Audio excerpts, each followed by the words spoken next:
गरुड़ पुराण अध्याय 8। आपका स्वागत है हमारे चैनल में। आज हम आपको बताएंगे गरुड़ पुराण के अध्याय 8 का रहस्य। इस अध्याय में हम जानेंगे कि आत्मा मृत्यु के बाद कैसे अपने भूतकाल के कर्मों का सामना करती है, अंतिम परीक्षा देती है और मोक्ष के अंतिम चरण की ओर बढ़ती है। वीडियो को अंत तक देखें और जानें कि आपके कर्म और गुरु की कृपा कैसे आत्मा को शाश्वत शांति तक पहुंचाते हैं। भाग 1। आत्मा का सामना अपने भूतकाल से। मृत्यु के तुरंत बाद आत्मा अपने पिछले जन्मों की सारी यादें और कर्मों के परिणाम देखती है। आत्मा अनुभव करती है कि उसके सभी अच्छे और बुरे कर्मों ने उसे वर्तमान स्थिति में कैसे पहुंचाया। ये वो समय है जब आत्मा समझती है कि जन्म और कर्म का नियम हमेशा सच्चा और न्यायपूर्ण है। हर कर्म का फल अनिवार्य है और आत्मा इसे कभी नहीं भूलती। भाग 2। अंतिम परीक्षा का चरण। आत्मा की परीक्षा ये होती है कि उसने अपने जीवन में कर्मों के अनुसार सच्चा मार्ग अपनाया या नहीं। अच्छे कर्मों से आत्मा को प्रकाश और आनंद मिलता है। बुरे कर्मों से आत्मा अस्थिरता, सीख और चेतावनी का सामना करती है।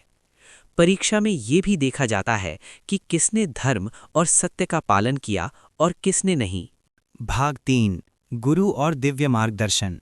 गुरु का आशीर्वाद आत्मा को इस कठिन परीक्षा में मार्गदर्शन देता है।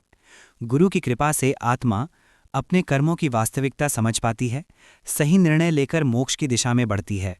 बिना गुरु के मार्गदर्शन के आत्मा उलझन और भय में फंस सकती है। गुरु का मार्ग आत्मा के लिए प्रकाश का स्रोत है। भाग 4। मोक्ष की ओर प्रकाश।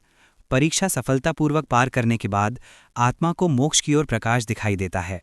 ये प्रकाश शांति, दिव्यता और आनंद का प्रतीक है।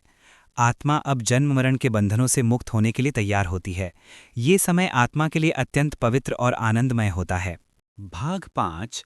अंतिम संदेश और जीवन शिक्षा। अध्याय 8 का मूल संदेश। अपने कर्मों का मूल्यांकन और आत्मा का ध्यान करना आवश्यक है।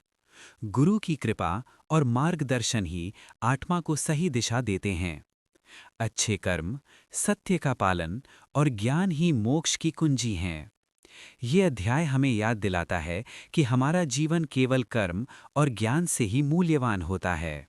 गरुड़ पुराण अध्याय 8 सिखाता है कि आत्मा की अंतिम परीक्षा गुरु की कृपा और अच्छे कर्म ही मोक्ष की ओर ले जाते हैं।